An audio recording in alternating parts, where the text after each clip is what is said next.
Address તો doctor તરીકે જ કરીશું. ના, એ જ સારું છે. કારણ કે એ મેઇન ડોક્ટરેટ બે રીતે હોય છે, યુ નો ઇટ. યસ. અને કોઈ પણ ક્ષેત્રમાં તમે જે રીતે એફિશિયન્સી મેળવી હોય એ પ્રમાણે તમારા લોરેલ્સ લાગતા હોય છે. તો ફોટોગ્રાફીનો શોખ ક્યાંથી જાગ્યો, ક્યાં ક્યાં ડેવલપ કર્યો અને કઈ કઈ યાદગાર ફોટોગ્રાફી કરી? દક્ષેશભાઈ, પહેલેથી જ મને નેશનલ જિયોગ્રાફિક જોવાનો શોખ હતો. એ વખતે તો નેશનલ જિયોગ્રાફિક મેગેઝિન અમદાવાદમાં કદાચ 5 થી 10 જ આવતા હતા. હું 60ના દાયકાની વાત કરું છું. તો હું as a school boy cycle લઈને ગુજરાત વિદ્યાપીઠમાં જતો ને ત્યાં જઈને ત્યાંની લાઇબ્રેરીમાં નેશનલ જિયોગ્રાફિક જોતો.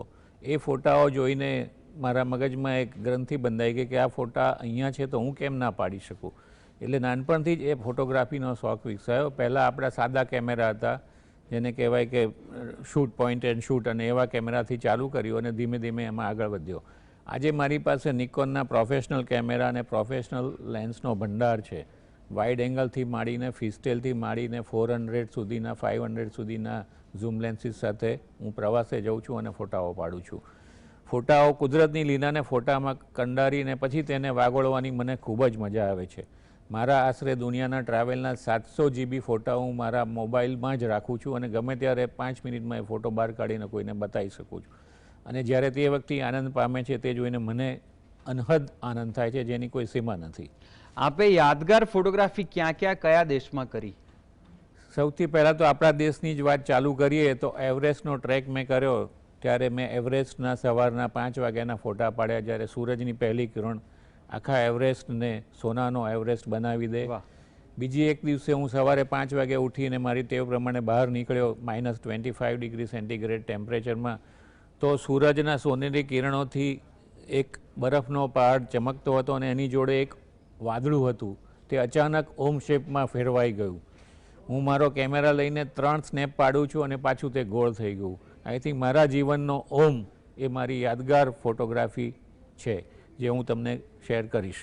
ચોક્કસ. એ સિવાય અન્નપૂર્ણાનો માઉન્ટેન, જ્યારે તમે 17,000 ફૂટની, 15,000 ફૂટની ઊંચે ઊભા હો અને પાછળ તમારી સીધો દિવાલ જેવો 27,000 ફૂટનો માઉન્ટેન અને તમારી અને એની વચ્ચે કશું ના હોય અને તમે એના ખોળામાં ઊભા હોય, એ ફોટો મારો મને ખૂબ જ પ્રિય છે.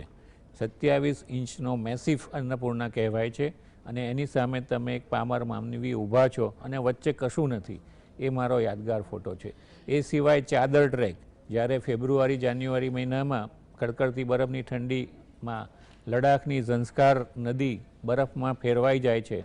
ઉપર 4-5 ફૂટ બરફ હોય છે અને નીચે ધસમસતું પાણી જતું હોય છે અને આજુબાજુમાં પહાડો બરફવાળા, અને તેની વચ્ચે તમે ચાલો, તે ફોટોગ્રાફીનો નજારો પણ જુદો છે. આ થઈ આપણા દેશની વાત. પરદેશની વાત કરું તો એન્ટાર્કટિકાનો પ્રવાસ મેં જ્યારે કર્યો, જે શિપ પર હું એકલો ભારતીય હતો, બધા ધોળિયાઓ જ હતા, અને ત્યાં જઈને જે ટ્રેકિંગ કર્યું અંદર, અને પેંગ્વિન અને હિમશિલાઓ, જે તરતી હિમશિલાઓ કહેવાય, એના ફોટાઓ પાડ્યા, જે કુદરતી લાઇટ બ્લુ કલરના રિફ્લેક્શનમાં આખો બરફ હોય અને તેનું મૂળ પણ દેખાય, તે પણ આહ્લાદક ફોટાઓ છે.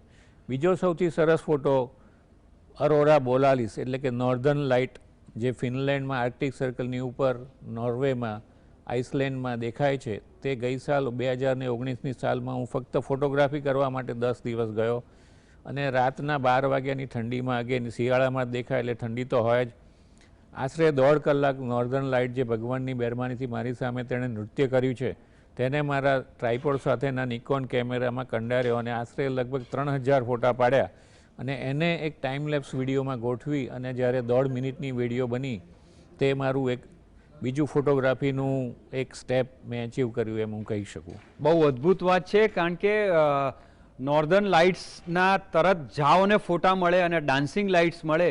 આ તો જે ફોટોગ્રાફી કરતું હોય, જે નોર્ધન લાઇટ્સ શું છે, જેને ખબર છે, એ જ આની હાઇટ સમજી શકે. ડૉક્ટર, હવે આપમાં રહેલી એક ત્રીજી બહુ મહત્ત્વની વ્યક્તિ છે, એને અમે મળવા માંગીએ છીએ, કવિ ડૉક્ટર દેસાઈ. અને સૌથી અગત્યની વાત એ છે કે ઓલમોસ્ટ 40 વર્ષ સુધી અનેક પ્રકારના પેશન્ટ્સને જોયા પછી, એની સ્થિતિ જોયા પછી ઘણીવાર એવું બનતું હોય છે કે ડૉક્ટર માટે એક હૃદયદ્રાવક ઘટના એક રૂટીન બની જતી હોય છે, એનાથી ઇમ્યુન થઈ જતો હોય છે, અથવા તો થોડીક સંવેદનહીનતા પણ આવી જાય કે રોજનું થયું. પણ કેટલાક એવા નથી હોતા, જેમાંના ડૉક્ટર યતિન દેસાઈ એક છે.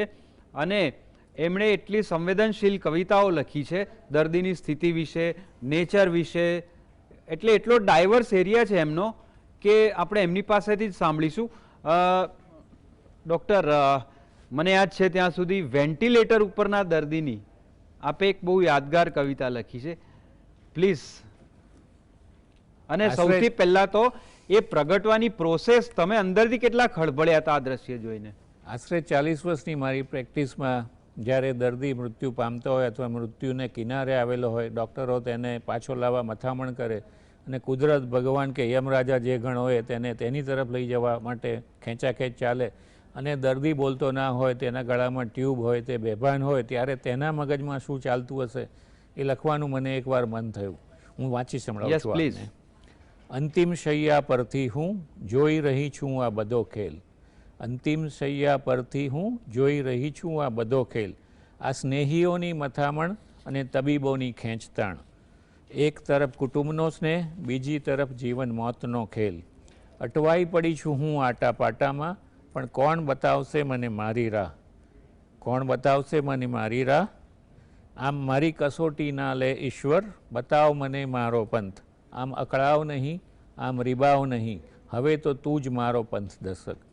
I think the status of the mind of a brain dead patient or who is in coma, જે કોમામાં હોય છે અને મગજ જેનું કામ નથી કરતું હતું અને એ બહાર મગજના ચક્ષુથી જોઈ બહાર રહ્યું હોય છે અને તેને જે ભાવના થાય છે, મેં લખવાનો પ્રયત્ન કર્યો છે. બહુ સરસ, વેરી ગુડ. એક ખાસ વાત મારે આમાં કહેવી છે કે કવિતાના નિર્ણાયકો જે હોય છે, કવિતાનું બંધારણ શું છે એના ઉપર આખી જિંદગી કામ કરનારા હોય છે. એ લોકો એમની રીતે સાચા હશે કે બંધારણ છે કે નહીં. આનો એક જ જવાબ આપું છું. ઇંગ્લિશ લિટરેચરમાં હિરોઇક કપલેટ્સ જેમણે લખ્યા, એલેક્ઝાન્ડર પોપ, એમણે કવિતા વિશે 2 લાઇનમાં બહુ સરસ વાત કરી છે. એનું ગુજરાતી હું કરીને કહું તો એમણે એવું કીધું કે હું કવિતાના બંધારણના આટાપાટાને વળગી રહ્યો અને ખોઈ ચૂક્યો એનો આત્મા. એટલે તમે ફોર્મેટમાં રહ્યા પણ એનો સોલ ખોઈ દીધો. આપણે ફોર્મેટ, બંધારણ ગયું બાજુ પર. વોટ મેટર્સ કે કવિતામાં એનો સોલ, એનો સ્પિરિટ છે કે નહીં, જે ડૉક્ટર દેસાઈની કવિતામાં આપને પણ સંભળાયો હશે. ડૉક્ટર દેસાઈ, એક નેચર વિશેની આપની કવિતા અમને સંભળાવો. ઘણા વર્ષોથી જ્યારે ચોમાસાનો પહેલો વરસાદ પડે છે અને હું મારા ખેતરમાં જાઉં છું તો અનહદ આનંદ મળે છે. આપને બધાને પણ મળતો જ હશે. આપની પાસે પણ હૃદય છે, આપની પાસે પણ મન છે. એકવાર હું મારા ખેતરમાં ગયો હતો, ચોમાસાનો બીજો વરસાદ હતો ને વરસાદ જસ્ટ પત્યો હતો અને મારાથી લખાઈ ગયું, એ તમને વાંચી સંભળાવું છું. સમીર કેરા સંગે આવ્યા આ વાદળોના વરઘોડા. સમીર કેરા સંગે આવ્યા આ વાદળોના વરઘોડા. સાથે લાવ્યા ગડગડાટના વાજા અને કોયલ અને મોરના લગ્ન ગીતો. સાથે લાવ્યા ગડગડાટના વાજા, કોયલ મોરના લગ્ન ગીતો. પણ એમ મેઘરાજા સાના પધારે, પણ એમ મેઘરાજા સાના પધારે, માગે બહુ માન. ધરા કહેતી ભીંજવ મને, વરસાવ પ્રેમની આંધી. ધરા કહેતી ભીંજવ મને, વરસાવ પ્રેમની આંધરી. આખરે વરસાને લાવ્યા લીલી સાડી અને મેઘધનુષનો પાલવ. ધરતી રાણી હવે અડખાયા અને આપણે જાનૈયા મલકાયા.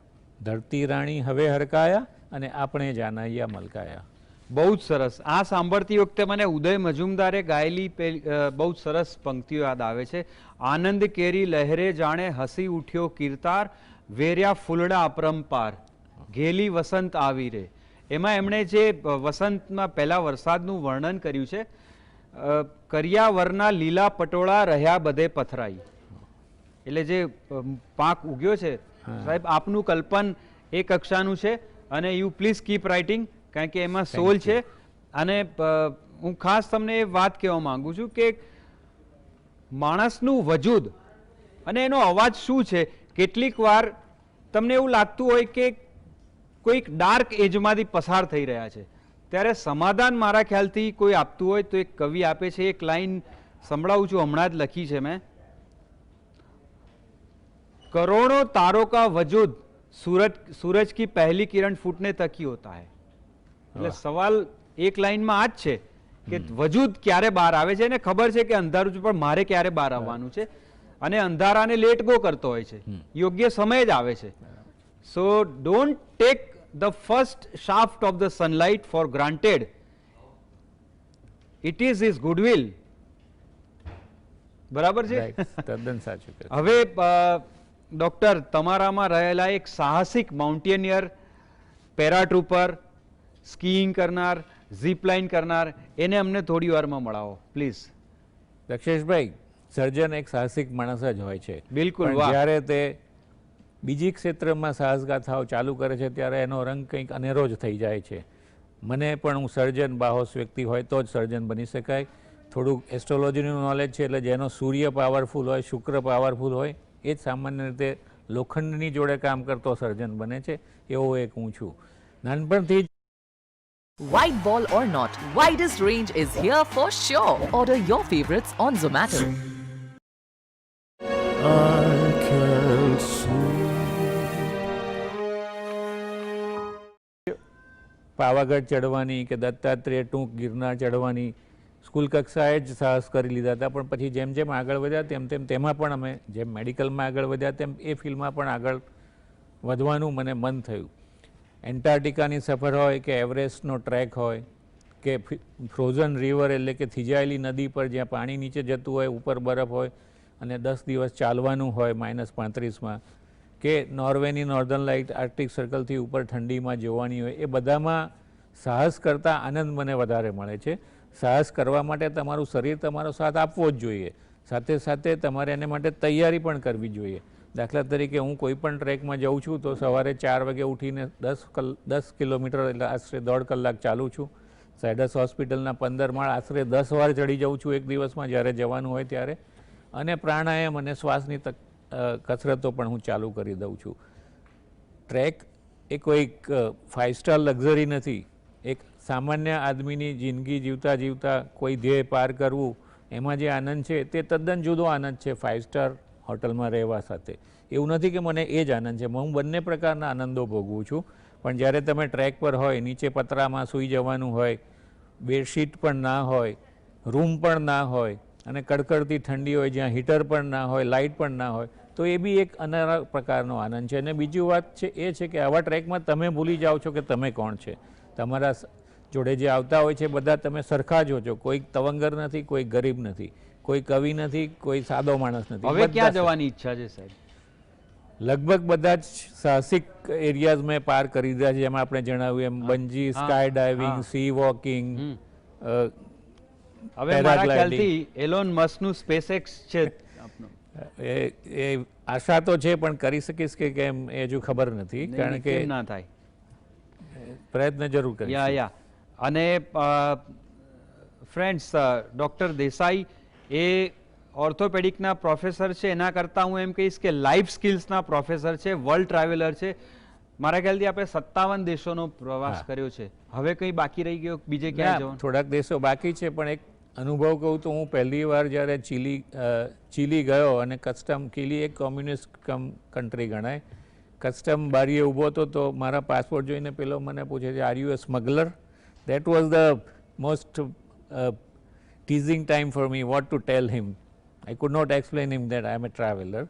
હજુ થોડા દેશો બાકી છે, જરૂર પૂરા થશે. આ કોરોનામાં તો કશું વિચાર્યું નથી. હમણાં જ મેં એક કવિતા લખી થોડા દિવસ પહેલાં કે corona is going to kill me with not allowing to me travel. કોરોનાએ મને મારી રહ્યો છે કારણ કે મારું 8 મહિનાથી ટ્રાવેલ બંધ છે. નહીં તો વર્ષમાં મારા 2-3 વેકેશનનો પ્લાન હોય છે, જેમાંના 2 વેકેશન આવા સાહસિક જગ્યાના હોય અને 1 વેકેશન મારા ફેમિલી સાથે લક્ઝરી વેકેશન હોય. પણ 7 મહિનાથી એ બધા પર પૂર્ણ વિરામ છે. That's why I was just joking કે corona is killing my travel. Let us see when it opens up. નહીં, એને તમે તોડીને આગળ જવાના છો. We hope. અને ફ્રેન્ડ્સ, લાસ્ટ, જિંદગી ખરેખર હકારાત્મકતાનું, પોઝિટિવિટીનું જ ગીત છે. કોઈ પણ સ્થિતિમાં દરેક વ્યક્તિ કોઈને કોઈ પ્રોબ્લેમ્સને, વિડંબનાનો સામનો કરે જ છે. કોઈને એક સ્મૂથ સેલિંગ હોતું જ નથી. કોઈ ફરિયાદ કરીને આખી જિંદગી કાઢે છે, કોઈ તમામ વિપરીત સંજોગો વચ્ચે હસતા હસતા જીવન કાઢે છે. અને ડૉક્ટર દેસાઈની જેમ જીવનની એક એક પળને એક ઉત્સવની જેમ જીવે છે. તમારે કયું ગીત સાંભળ્યું? અગાઉ એવું કહેવાતું હતું કે the man is known by the company he keeps, but I would say the man should be known by the songs he listens. અને એક ગીત ડૉક્ટર દેસાઈને આ કાર્યક્રમમાં આવીને આપને આટલી બધી વાત કરવા બદલ થેન્ક્સ કહેતા પહેલાં રફી સાહેબના એક ગીતની લાઇન્સ હું કહીને અહીંયા આજની વાત પૂરી કરું છું. પહોંચી કર अपनी आंखों से, पहुंची कर अश्क अपनी आंखों से, मुस्कुराओ तो कोई बात बने. વાહ Daksheshbhai. Thank you very much, sir, Thanks. for giving such enlightenment, and we wish you every best to venture further. Thank you Daksheshbhai. Thank you.